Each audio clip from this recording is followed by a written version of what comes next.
Men aren't forged in comfort. Masculinity is born in the furnace of affliction. It's in suffering that the boy dies and the man is reborn. The Puritans had a doctrine, the early settlers of America, that in order to be able to ascend, you first had to descend. In other words, you had to go on the hero's journey. You had to go into the darkness. Now, there was a risk that if you went into the darkness, you might not come out. You might get lost in the pain, in the trauma, in the suffering. You might get lost in victimhood. But the only way ultimately to ascend was to go through that process of descent, and ultimately you could only ascend as high as you descended. That's the hero's journey. That's the furnace. But here's the truth. You cannot ascend until you first descend. You cannot taste resurrection until you first taste death. And Christ himself showed this, that suffering is the catalyst for rebirth. So when it gets dark, when it feels like hell itself is aligned against you, don't quit, don't run, don't stop. Put one foot in front of the other, because it is in the arena that the man is crowned, where scars are forged into strength, and where despair is transformed into destiny. Psalms 23:4, yea, though I walk through the valley of the shadow of death, I will fear no evil. Brother, the valley is not the end. It's the passage. And the furnace is not your grave. It is your rebirth. Welcome back to the channel. You see the information on the screen, so you know what I'm about. So let's get into it. So I've been doing a lot of videos for the men recently, and it's just been on my heart. I'm not even gonna lie. I had one time even thought about leaning the whole channel towards talking to men. I know a good portion of men follow me. I have about, generally it fluctuates between 40% and 60% of people that follow me are men. Like I say, it fluctuates back and forth. I've never had more than 60% of women following me at any one time or watching my videos at any one time. And I've never had more than about 60 to 65% of men watching and following at one time. But I think the issues that we have and we face in our society really are, and when I say society here, I'm talking about more like black culture, are lining up more with the men than they are with the women. And this is not to let the women off. You know, don't get me wrong, guys that are watching. I'm not saying the women ain't causing problems, but I am saying that a lot of our issues with ourselves, with how we're handling women, and even how we're handling life is really boiling down to what we know and what we understand. All right. And one of the things that I've said over and over again in a lot of my videos is that one of the issues with most of us is that we weren't taught when we were young. We just simply weren't taught certain things. And if we were taught certain things, we would have made adjustments early in our life. And therefore, when we have to deal with things at this current moment in our life, we would not be frustrated about it. So what do I mean by this? Like many of you know, I am divorced, right? I do want to get married again and everything, but I am divorced. So one of the things that happened a lot during the marriage was this pressure that my ex felt both internally and also externally in order to be a success or to be some kind of way financially stable. She was getting that from black women. And I'll be honest, when I first married her, I believed that black women were supposed to basically come to the table with money. All right. I really did believe that. I wasn't necessarily a 50-50 guy, as we would say today, but I was more like a 60-40. I did believe that she should be bringing a significant amount of money to the table. Okay, I did not want a stay-at-home wife. I did not want a wife that only worked part-time or anything like that. I wanted a wife that was out here fighting the fight just like me. I was raised like that. Society told me that was the best thing to do. Even today, there's a lot of studies that will argue that that is the best way to go. But what I learned, okay, in the last 5 years was that for most women, that is not a good situation. Most women do not do well in that environment. In fact, once you really start to pull back the layers, and you guys know I talk about personality types, and in this particular case, I'm talking about personality types of women. And when you're dealing with the heart type, the thinking type, and the instinct type, it's only the instinct type female that does well in the marketplace. Now, in the black community, people try to encourage all black women to become instinct types. But the difference between an instinct type woman and a heart type woman that might work a job or even be a manager or own her own business, even a thinking type, is that most of the time the heart type and the thinking type will give it up for their family. But the instinct type woman will not give up her career for her family. Her family comes after her career.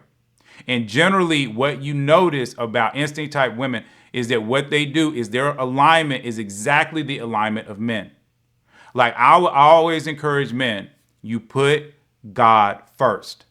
God is first. But after that, put your purpose, put your career, put what you're trying to do. Okay. And then put everybody else in line.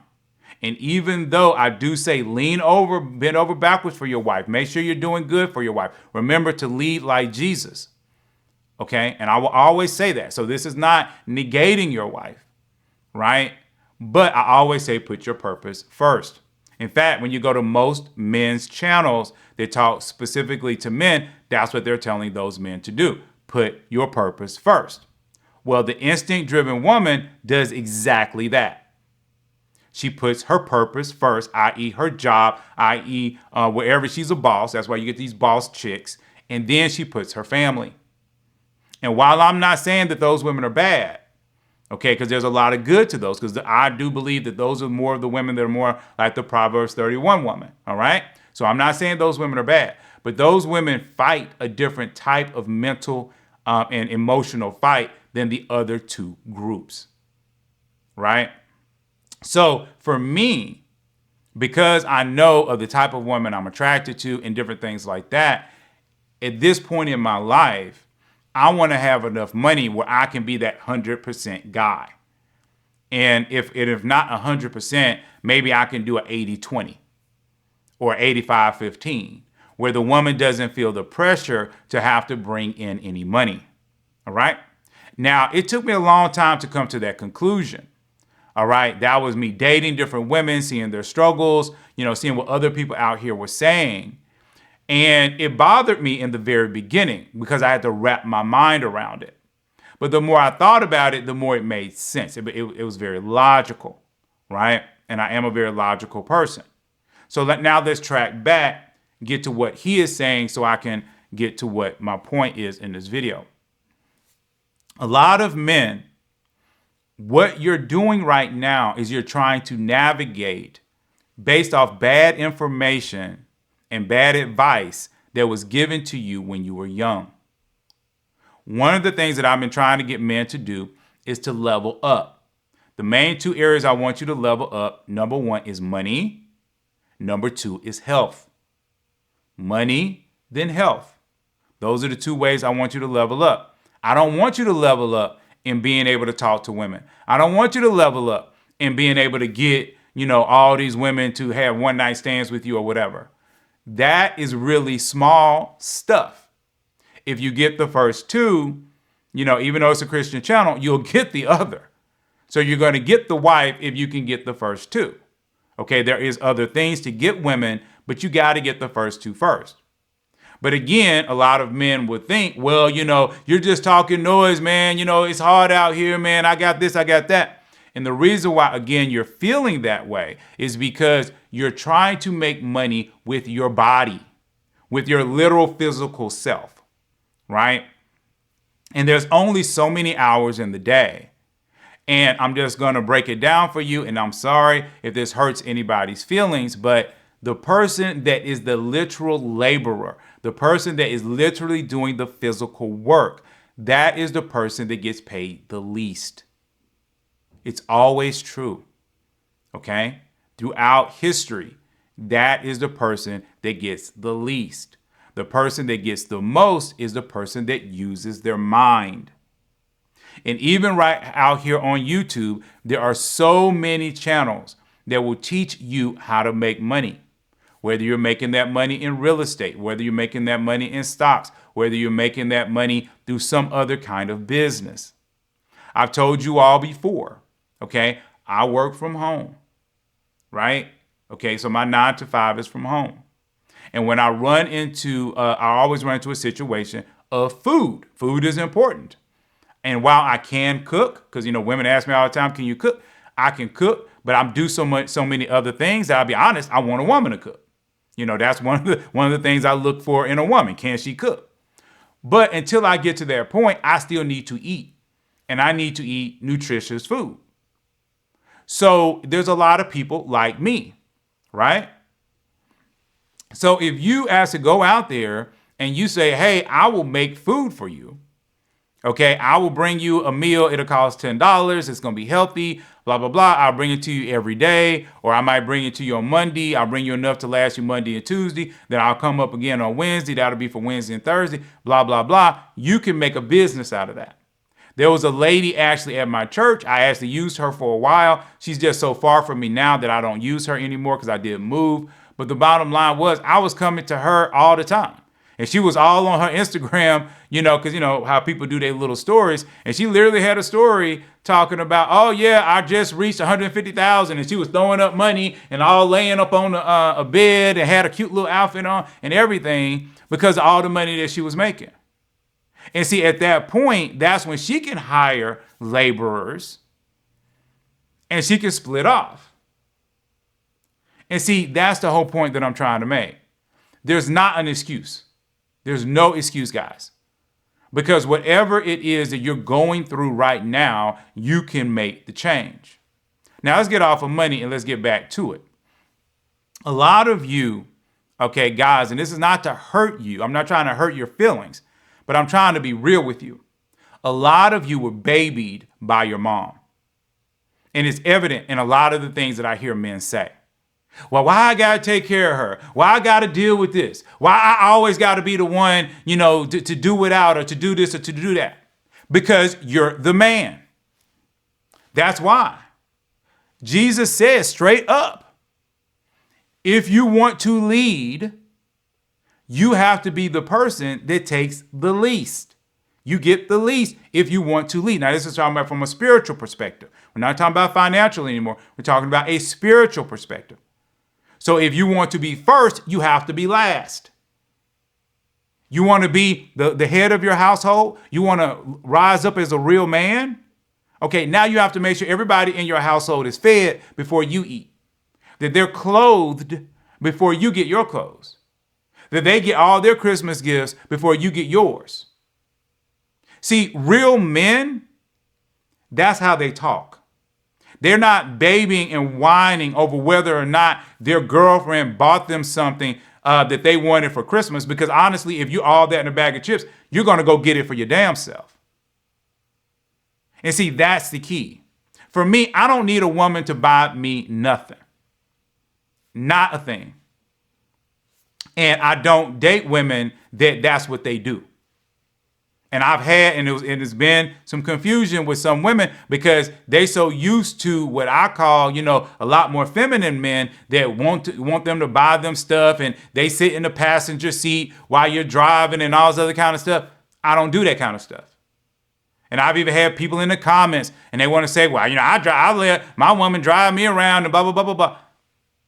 Again, are you going to be that real man that says, okay, I'm always in the driver's seat unless I'm sick or I'm hurt or I'm too tired?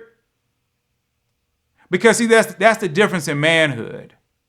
That's the difference in when you respect a man and what he's going through and how he's living his life. See, real men don't bitch about stuff. They just don't. They handle it. They are problem solvers. And I'm not going to lie, being a real man does not mean that you're going to get everything that you want out of life. But the bottom line is every single day, you need to be looking in the mirror and saying, I'm proud of the guy I see in the mirror. The guy in the mirror, he did the right thing, even though it didn't go well for him. The guy in the mirror, I know God is proud of that guy in the mirror. That is what you should be concerned about. When you're concerned about how your woman is doing this and doing that and all this other kind of stuff and social factors, you're worried about the world. And once you start worrying about the world, you're moving away from your manhood. One of the things that, came to me recently, I don't know if the Holy Spirit gave it to me or if it was just something, that I figured out, through talking to people, is that women are naturally, and when I'm saying women here, I'm talking about most women. Women are naturally communal. So they're very concerned about what the world thinks. They're very concerned about what other people think about them and what's going on. And their challenge in this life is to become a little bit more independent, where they're focusing in on God, their husband, and their family. That is their challenge. But it's very difficult for them because of the way that they're programmed. But men are exact opposite. We are programmed to be independent. That's why when men have their own house, have their own car, have a job, we don't walk around saying, I'm independent, I'm independent, I'm independent. Because it's an automatic. But when you living with your mama, okay, everybody looks down on you. Why? Because now you're a dependent person. And we're talking about not in a relationship, we're talking about financially here, right? Okay, but the challenge for men is to understand things more communal. That is our challenge, right? But if you're a man that's concerned 100% since you was a little boy, concerned about what other people think about you, you're walking in your feminine. And when the only person you're really truly worried about is yourself and God, you're walking in your masculine. That is the difference. And the reason why this is so important is because I'm just going to let you know. And again, this is no slight, to my ex or to any other woman that I have dated. But about 50 to 60% of the women that I've dated and or been in a relationship with have not been supportive. They've not. Whether it was this channel, whether it was my group, whether it was a movie I was working on in the past, because some of you all know I used to do movies, whether it was my photography company, whether it was whatever, even all the way back to when I was 13 to 14, because I had my first business at 13. Most of the women in my life were not supportive. Most people, honestly, were not supportive. Even right now, this channel, most of my family does not like me having this channel. I love my family, but, forget them. Because the bottom line is, I know I'm doing this channel for God and for me. And at the end of the day, those are the two people. Remember, independent manhood, what does it look like? That's who I'm concerned about. I'm not concerned about anybody else. And that is the essence of what a lot of men, what you guys have to do. You have to, get into that mode. You have to level up into that energy. And see, that is that place where when you come to a woman and you're basically like, okay, well, look, you got to get on my thing. We're about to do this thing over here. I need you to do X, Y, Z. And you don't have to do it in a mean way, but you do it in a nice way. Say, hey, I'm really trying to go down this path. I really need you to line up with this path, blah, blah, blah. Okay, but then if she's like, no, I'm not doing that. I got my own path. That's when you're like, okay, well, bye, go. I hope you find a really great person. And then you move on. And see, a lot of guys, they don't get that. And they get frustrated with women, back and forth. And it's just like I was talking to one of my boys recently, and I said, honestly, I don't date boss women. I don't even run into them. I mean, sometimes they'll hit me up on the channel or whatever it is, or they'll see me out and about, or I might meet them at some kind of event. But we rarely can make it past 2 or 3 weeks of dating, because once I say, okay, we're going down this path, and the woman is like, no, I ain't going down that path. I'm going over on this other path. Then I'm out. I'm out. I don't follow a woman. A woman follows me. Okay. And that might sound cruel to a lot of people, but that's because, again, I'm walking in a different light. I'm walking down a different path. And that's why every once in a while I do like videos like this, because it's trying to show you what other men and other cultures look at as masculinity. And the last thing I'm going to say on this, again, just to give you guys an example, is I honestly think every black person should watch the movie Princess and the Frog. I think everybody should watch it. It's a Disney film, but I don't think you should watch it from the entertainment value perspective. I want you to see it from the perspective of another culture, taking the time, and this is $1 billion culture, by the way, taking the time to actually analyze black people. And what you see in that film is a man that does not know his purpose. He does not know his identity. Okay, he is feminine from the beginning to the end. And feminine does not mean that he's gay. It means that he has no purpose, he has no drive, he has no desire to protect women. He is all about being pretty and having sex. That's what he's about. It is evident in the first 5 minutes of the movie. But then the woman in that movie, she is on her masculine. She wants to have her own job, her own company. She doesn't want to be under anybody. I don't need a man. I don't need a prince, is what exactly Tiana says. And even when she first meets her man, she takes care of him. She protects him and she guides him through the swamp. So what Disney, this multi-billion-dollar company, has found out is that men in the black community walk in their feminine. And that women in the black community walk in their masculine. I'm telling you, men that follow me, don't be that man. Don't be a man that walks in his feminine. And don't be okay with it. Be the man that says, I am going to take charge. I am going to be that leader. I am going to walk in that grit, even if everybody around me hates me. Because when everybody around you hates you, but you know you're doing right between you and God, that is when Jesus even says, you're now one of my followers. Because if they hated me, they're going to hate you.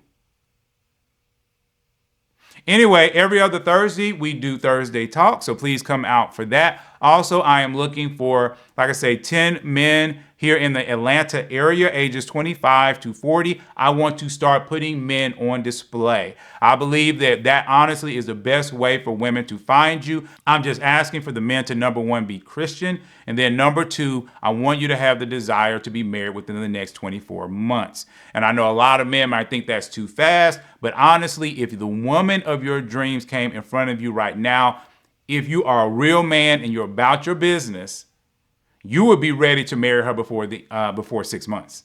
I'm just being real. Okay, when men are hesitant, okay, there's two things that's happening. Number one, you're not walking in your full purpose as a man. And then number two, you're overthinking it. And you're walking in your feminine because now you're afraid. Oh, what if she divorces me and takes everything? What if she does this? What if she does that? Because I know that's what social media is trying to do. They're trying to get in your head, right? But what I've been trying to tell you guys over and over again, even as men, if you pick well, the woman in front of you is not going to do that. The problem with a lot of men, and I've said this before, especially because they're walking in their feminine, is that these men that walk in their feminine, they're very attracted to women that walk in their masculine. And like, I'm not going to lie, women who walk in their masculine generally are the prettiest women. I've said that over and over and over through the last 5 years. I've seen it. I mean, it comes through my feeds. I've got a lot of women, like literally earlier today, I popped up and I was looking at this one particular girl who I think I don't even know how I connected with her, but some kind of way I have a connection with her because I don't follow women I have no connection with. And she was in Instagram and she's a very pretty girl, very, very attractive woman. And she's out there, she's got a little outfit on and stuff like that. And I literally was thinking about, okay, I should just delete this. And then I looked down and I saw all her, because Instagram would tell you who you have in common with the person. And then I saw all these people at church and stuff like that. And I was like, okay, that's probably where I met her. I probably met her at church. She's probably in one of my small groups. So I was like, I shouldn't delete her. But then I looked up and she had all this stuff in her thing. And she was talking in her little synopsis about who she is. And she was basically saying, I'm a boss girl, I'm done this, I'm educated, I got these degrees. I mean, all that was all up across the top. And here's a very attractive woman. I'm physically attracted to her. But I know that if we went on 2 dates, that would be it. I would not be able to be in her energy because her energy to me is it's not going to rub me the right way. It's going to rub me exactly the opposite way, right? Because as a masculine guy walking in masculine energy, I'm not attracted to masculine energy. But what I find is a lot of men that would be attracted to her, okay, and be able to be in a relationship with her. A lot of those men are walking in their feminine energy and they don't even know it. And we don't talk enough about men in their feminine energy, but it's like I said, you can get out of it. but you've got to be willing to do the work in order to get out of it. Anywho, this video is too long. Remember, like I said, come out for Thursday Talks. You can talk about anything. I'm always down to open up conversations. Anyway, please like, please subscribe, and I'm going to see you all in the very next video.